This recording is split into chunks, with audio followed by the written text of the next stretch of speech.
My name is Brooklyn Carr. I'm 23 years old, and I have a 4-month-old baby. Being a single mom at this stage in my life wasn't something I ever anticipated. Yet here I am, sitting in my cousin's apartment, trying to figure out what steps to take next. This wasn't how I had planned things. After my breakup, I intended to return home to my parents, thinking I'd feel secure there. Unfortunately, they didn't have space for me and my baby. They didn't say it outright, but I knew what they meant. I pretended to be fine, assured them I'd sort things out, and somehow I did. Kendrick, my cousin, offered me a place to stay. He's 23 too, and has his own apartment, a 2-bedroom unit on the ground floor. It's not large, but it's enough for now. I didn't have many choices, so I gathered my belongings and moved in. I should be grateful that he didn't make things awkward. He just told me I could stay as long as I needed. He's good with my baby too, which helps more than I care to admit. But the truth is, I feel like I'm carrying around a secret I can't shake. Because Kendrick isn't just my cousin. 4 years ago, our family took a trip to France, and that vacation changed everything. I still remember arriving at the hotel, unpacking, and heading out to explore the streets. The narrow walkways, vibrant markets, and cozy corner cafes were enchanting. But instead of focusing on that, I kept noticing the attention Kendrick received from girls. He's always been attractive, and I couldn't ignore how much I noticed it. Watching other girls flirt with him, wearing tiny shorts and low-cut tops while giggling and flipping their hair, made it worse. Sometimes he paid them attention, and I couldn't stand it. I hated how it made me feel, like I was invisible. Without even realizing it at first, I started dressing differently. Shorter skirts, more revealing tops. I told myself it was just to feel confident. But deep down, I wanted Kendrick to notice me the way he noticed them. When he didn't, I tried even harder. One evening at the hotel bar, after too many drinks, things came to a head. I spotted 2 older women talking to him, laughing loudly and touching his arm. Something inside me snapped. Some guy at the bar had been buying me drinks, but I couldn't focus on him. My mind was stuck on Kendrick. I marched over, pulled him away from those women, and confronted him. I don't even remember exactly what I said, just that I was angry. Angry that he wasn't paying attention to me. He told me I looked good, and that was all it took. One compliment changed everything. That night moved fast. Back in my room, I changed into pajamas, and before I could think too hard about it, he kissed me. I didn't stop him. I didn't even try. We ended up sleeping together twice. When the vacation ended, we acted like nothing had happened. Back home, there were fleeting moments at family gatherings or when I visited his place where it seemed like it might happen again. But it never did. I buried it. I moved forward. I dated other people. And now here I am, with a baby whose father left as soon as things got tough. And somehow, I'm right back in Kendrick's apartment, sleeping in his spare room, pretending things are normal. But they're not. That tension still lingers, and it frightens me. I keep reminding myself that this is only temporary. I just need to get back on my feet, save some money, and find a place of my own. But each time I catch Kendrick glancing at me, or when I see him holding my baby, I wonder if I'm just fooling myself. The summer I turned 19, my family planned a trip to France. It was meant to be an ideal vacation. Sightseeing, beaches, and endless city tours. I never imagined it would leave such an impact on my life. I still remember stepping off the plane, exhausted, and spotting Kendrick at baggage claim.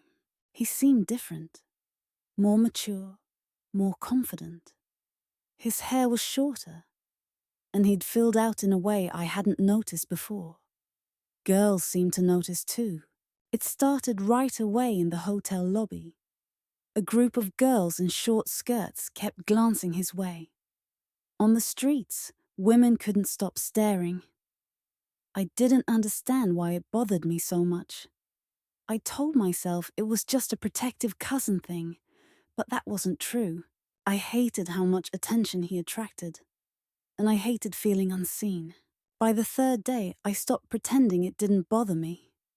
I began dressing differently, trading my usual jeans for skirts and wearing tops that showed more skin. I barely recognized myself in the mirror, but I liked the way heads turned when I walked by. And eventually, Kendrick noticed too. Not immediately, but enough. At a museum, I caught him watching me. I wasn't even trying then. I was just leaning over a display case. But when I glanced up, his eyes were already on me. He looked away quickly, and that brief moment gave me a sense of power. Later that evening at the hotel bar, things escalated. I'd had enough drinks to feel warm and bold. Kendrick was seated at the bar, surrounded by two older women practically hanging off him. They kept touching his arm and laughing too loudly. I told myself I didn't care, but my stomach was in knots. Some guy was still buying me drinks, but I barely noticed him. My eyes kept drifting to Kendrick, waiting for him to look my way. When he didn't, I couldn't take it anymore. I stormed over, pulled Kendrick aside, and told him I was upset. My words barely made sense. I just blurted out that I was angry he wasn't paying attention to me. At first, he laughed, but then his face turned serious. He said I looked good, and mentioned I'd been turning heads all evening. Hearing that from him made my skin tingle. Before I could say anything, the guy who had been buying me drinks walked over. He grabbed my arm, trying to pull me back to the bar. Without hesitation, Kendrick stepped between us and warned the guy to back off. When the guy shoved Kendrick, I feared it would escalate. But Kendrick stood firm, and the guy eventually walked away. Afterward, when it was just us again, something shifted. Maybe it was relief, or maybe it was the way Kendrick looked at me in that moment. We went back to my room. I changed into pajamas, and before I knew it, Kendrick kissed me. It was slow at first, like we were both waiting for the other to stop. But neither of us did. In that moment, it didn't feel wrong. It felt inevitable. We ended up sleeping together twice. The next morning, we didn't talk about it. We returned to sightseeing, pretending nothing had happened. But afterward, things weren't the same. Every glance lingered too long. Every casual touch seemed heavier. When we returned home, the secret stayed buried. Going back home felt like stepping into a different world, familiar yet distant. Kendrick and I didn't discuss what happened. We didn't label it a mistake, nor did we make promises. We just ignored it. But the memory of that night lingered. The first family gathering after the trip was the hardest. I remember walking into my aunt's house and seeing Kendrick across the room, laughing with his brother. He seemed so at ease, like nothing had ever happened. I tried to act normal, but I kept catching myself looking his way. I became aware of it every time his eyes met mine, and I could feel it. Then it started happening in small ways. He'd catch my glance from across the table and smile like we were sharing a private joke. Or he'd brush my arm as he walked by, making my skin tingle. Once, he leaned close and murmured something about how much I'd changed, how grown up I seemed. I laughed it off, but inside I couldn't breathe. The worst part was that no one seemed to notice. No one questioned why we seemed closer, or why I couldn't meet his gaze for too long, which only made it harder. I started dating not long after. Nothing serious, just enough to distract myself.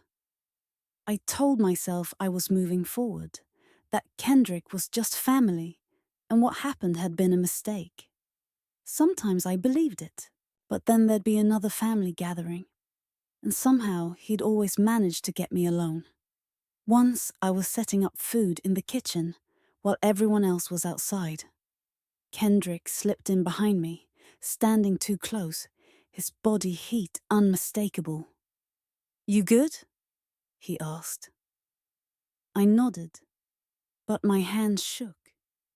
Then he reached past me for a plate, brushing against my back like it was accidental. It wasn't. I didn't stop him. And that's what kept me awake at night. The fact that I let it happen. Even though we never crossed that line again, I kept letting those moments pull me in. Moments where it felt like we might. Eventually, I convinced myself none of it mattered. I met someone, fell in love, or thought I did. And when I found out I was pregnant, I believed the chapter was over. I thought I'd moved on, that Kendrick was behind me. But even then, he never really disappeared. When I told him about the baby, he congratulated me, but his eyes held something else. I didn't ask what it meant. Now here I am, living in his apartment after everything. 4 years have passed, but some days it feels like no time at all. Moving in with Kendrick felt like walking into a storm I wasn't prepared for. That first night, I sat on the edge of the unfamiliar bed in his spare room, rocking my baby to sleep, trying not to notice Kendrick's faint voice in the next room as he spoke on the phone. I heard his footsteps, slow and uneven from the limp he hadn't completely healed from. I kept reminding myself this was only temporary. A few months, maybe less. Just enough time to find a job and save for my own place. I told him that too, and he didn't argue. He just handed me a key and said, "Stay as long as you need." But being here brought everything back. I wasn't expecting him to be so good with my daughter. The first time he held her, she curled into him like she'd known him forever. He joked about how she liked him better than me, and I laughed. But it hit me harder than I expected. He made things easier than they should have been. He helped with feedings when I needed a break, folded laundry without asking, and always seemed to sense when I was about to break down. One evening, after a rough day of job hunting and rejection emails, I walked into the living room and saw him on the couch with my daughter sleeping on his chest. The TV was on, but he wasn't watching. He was just staring at her, his fingers gently brushing her tiny hand. I stood frozen for a moment, allowing myself to imagine the three of us as a family. Then I hated myself for thinking it, because Kendrick wasn't hers, and he wasn't mine. The guilt gnawed at me, but it didn't stop the thoughts. Every time his hand touched my shoulder or brushed me in the kitchen, I felt my skin burn, and the way he sometimes looked at me, like he remembered too, made it even worse. I kept reminding myself that Kendrick wasn't the same person I met in France. He wasn't that carefree, confident guy who once made me feel like the only girl in the world. He'd changed. The car accident happened a year before I moved in. A drunk driver had blown through a red light and hit him head-on. Kendrick broke his leg and hip and suffered a concussion that took him months to recover from. He still walked with a limp, and some days the pain slowed him down so much I could see the frustration in his eyes. But he rarely showed it for long. He'd joke about it, laugh off the limp, and insist he didn't need help, even when he clearly did. I think that's what scared me most.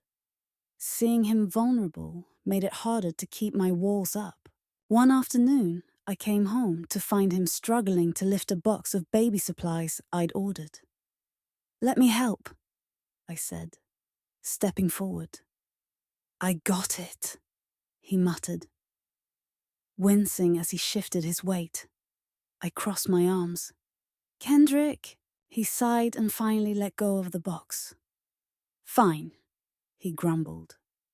"But don't tell anyone. I've got a reputation to protect." I smiled, but it felt too natural, too easy. Later that night, after my baby was asleep, I ended up sitting beside him on the couch. Neither of us spoke at first.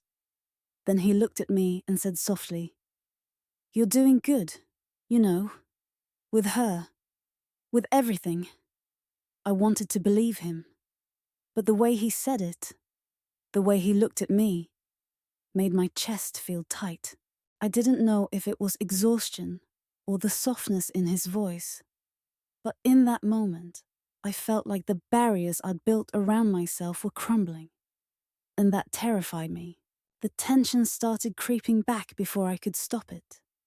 At first, it was subtle, little things.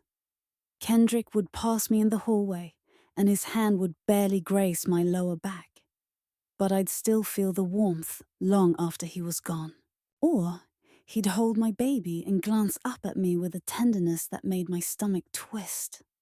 I told myself it didn't mean anything, that I was just tired. But then came the comments. "You're amazing with her," he said one evening as I rocked my baby to sleep. "Seriously, I don't know how you do it." His voice was slow, almost like he hadn't meant for me to hear. I froze before forcing a smile. "You get used to it," I replied. But he didn't stop. "No, I mean it," he insisted. "You're stronger than you think." I wanted to brush it off, but I couldn't. His words clung to me, echoing in my mind long after he left the room. And that's when the jealousy started. Kendrick had never been subtle when it came to women. He'd get late-night texts, and sometimes I'd catch him grinning at his phone. I hated how much it got to me, especially since I had no right to feel that way.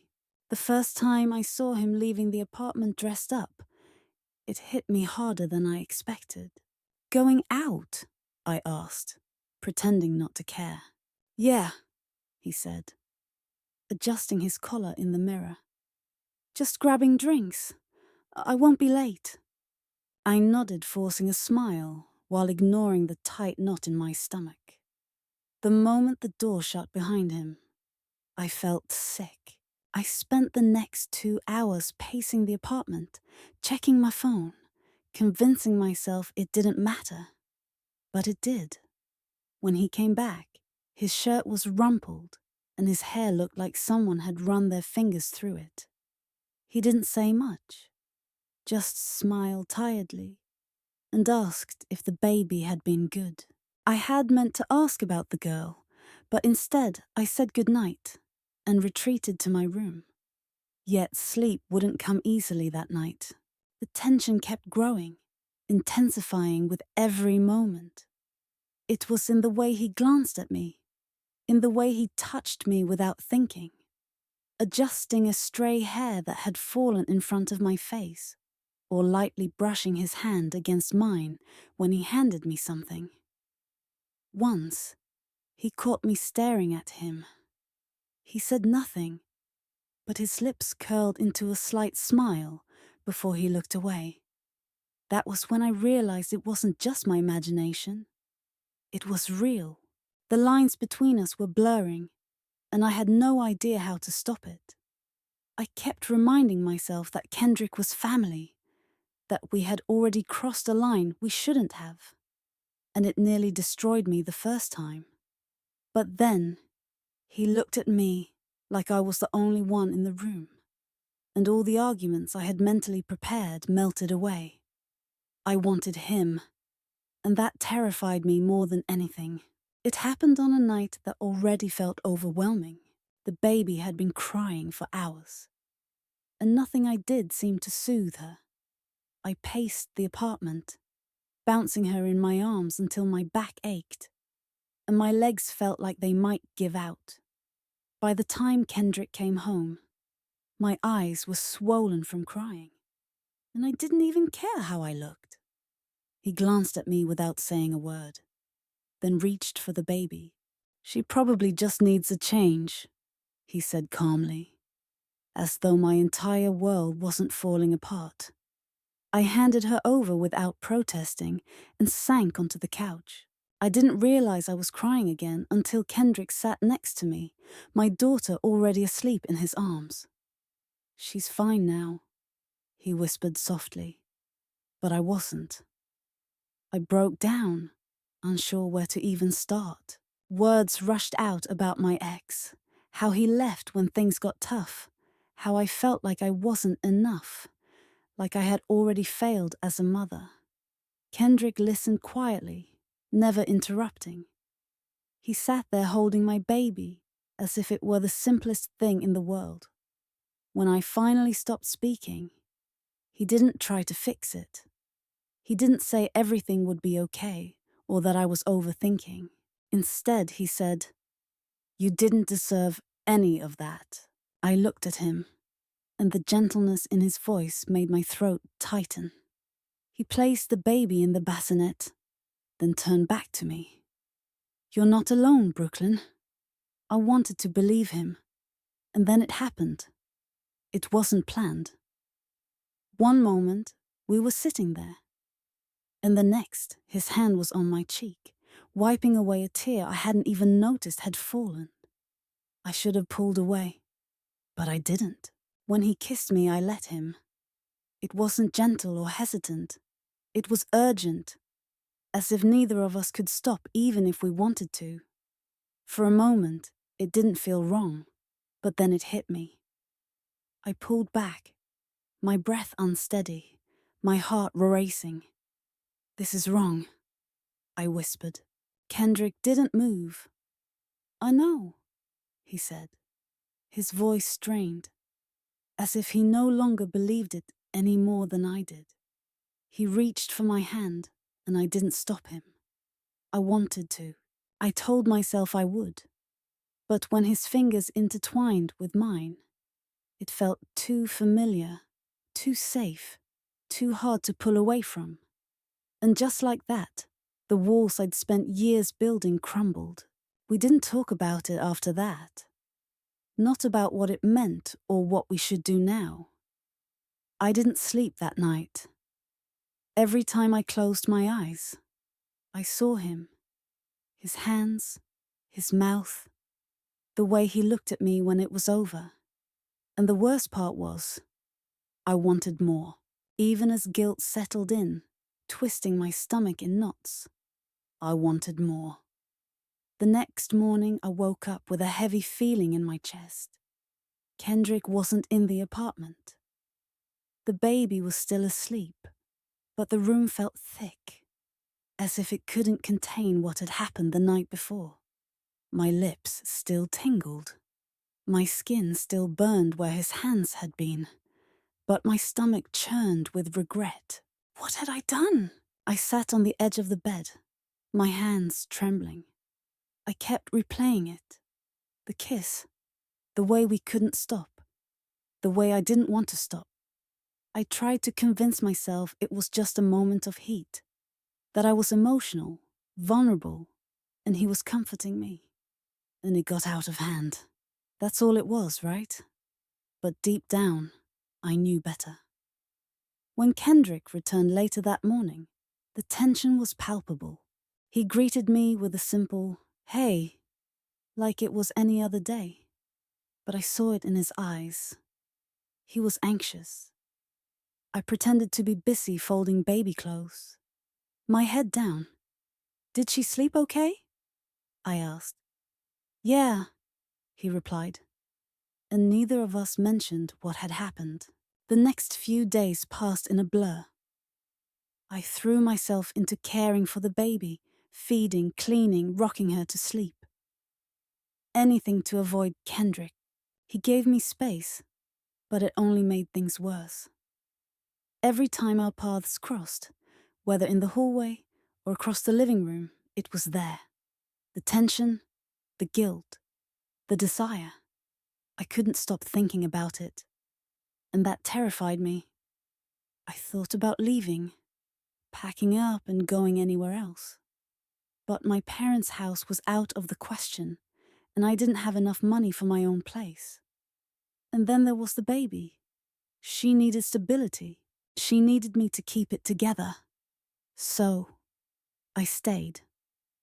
But staying meant watching Kendrick try to act normal, even though I could tell he was struggling too. It also meant meeting his girlfriend, Liana Rubio. She wasn't officially his girlfriend, but it was clear she wanted to be.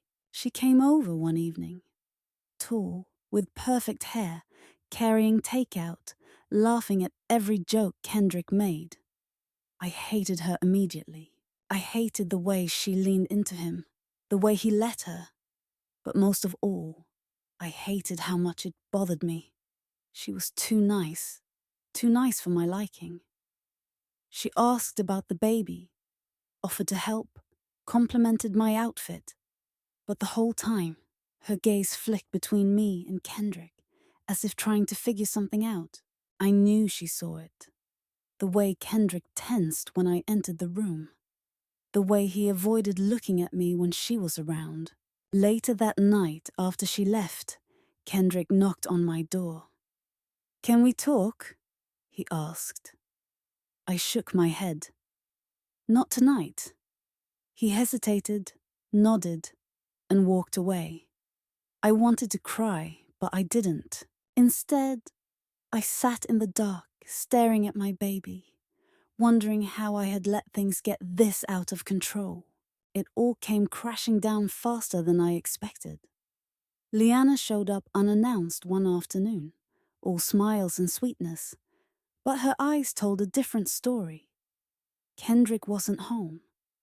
It was just me and the baby. She stood at the door, holding a plastic bag filled with baby clothes.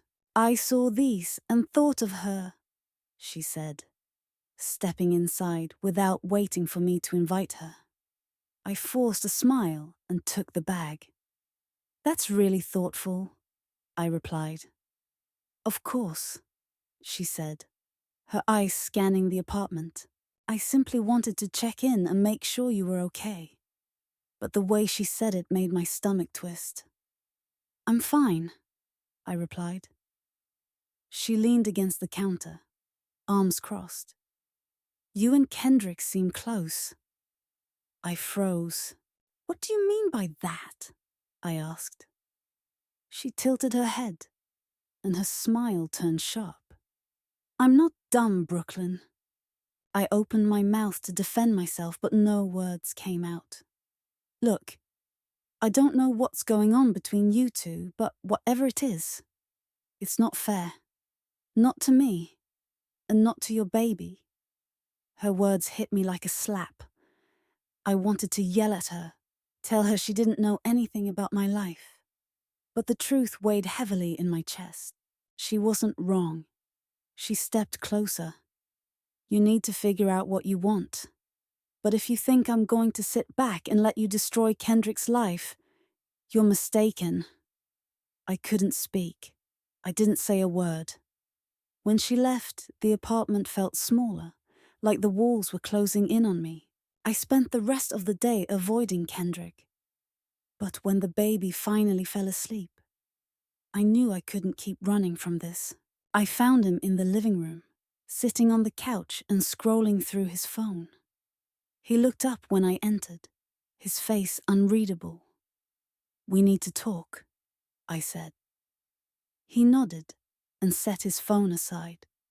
For a moment, neither of us spoke. Then everything came pouring out.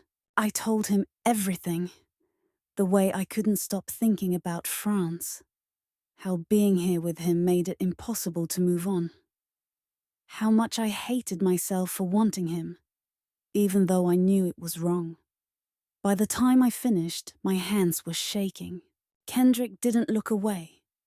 "I feel it too," he said quietly. Those 4 words knocked the breath out of me. "But I don't know what to do," he admitted. "You're my cousin, Brooklyn. We're not supposed to feel this way." I sat down next to him, my heart pounding. "So what now?" I asked. He shook his head, running a hand through his hair. "I don't know." We sat there in silence, the weight of everything pressing down on us. "I can't lose you," I said finally. "You won't," he replied, but his voice was strained. I wanted to believe him, but the truth was, there wasn't an easy solution. We could continue pretending, act like nothing had happened, but that wouldn't make the problem go away. Or we could walk away completely, cut ties, even though it would break me. Or we could do the unthinkable, be together and risk everything. That night, I lay awake, staring at the ceiling while my baby slept soundly in the bassinet beside me. My mind kept replaying the conversation with Kendrick. His words, my words. The weight of it all felt unbearable. He felt it too. That should have made me feel better, but it didn't. If anything, it made things worse. Because now I knew I wasn't imagining things. It wasn't just me. But knowing didn't make it any easier. I thought about my daughter, the little person who needed me more than anyone ever had. She didn't ask for this mess. She didn't deserve to be dragged into my chaos. I couldn't keep doing this. The next morning, Kendrick was already in the kitchen when I walked in. He looked up, and for a moment, we just stared at each other. I broke the silence first. "I can't," I said. He sat down with his coffee mug. "Can't what?" My voice cracked. "I can't keep pretending like it's not there, but I also can't let it ruin everything." He didn't speak right away, and I hated the look on his face. The hurt mixed with something else, maybe acceptance. "I get it," he finally said. I felt my chest tighten. "Do you?" I asked. He nodded. "You're right. Your baby comes first." I swallowed hard, fighting back the tears that were threatening to fall. "And you need someone who isn't this." He didn't argue. He just stepped closer, gently resting his hand on my arm. "I'm still here, Brooklyn. I'm not going anywhere." His words were supposed to comfort me, but they only made it harder. I stepped back, creating space between us, even though it hurt to do it. "I need time to figure myself out, to figure out what this is." He didn't fight it. He just nodded, his jaw tight. In the weeks that followed, we kept things at a surface level. He still helped with the baby, still checked on me. But the touches stopped, and the lingering glances faded. We acted like nothing had ever happened. But some nights, after the baby fell asleep, I would lie in bed, wondering if it was really over, or if it was just on pause. The truth was, Kendrick wasn't just a part of my past. He was still very much in my present, and I wasn't sure I'd ever be ready to let him go completely. Thank you so much for sticking with me through this story. If it resonated with you or made you feel something, please take a moment to like this video. It helps more than you know. And if you think someone else might need to hear this, please share it. Sometimes stories like this can be the push someone needs to start healing. Also, don't forget to subscribe. There are more stories like this. Real, raw, and honest. And I'd love for you to be here for the next one.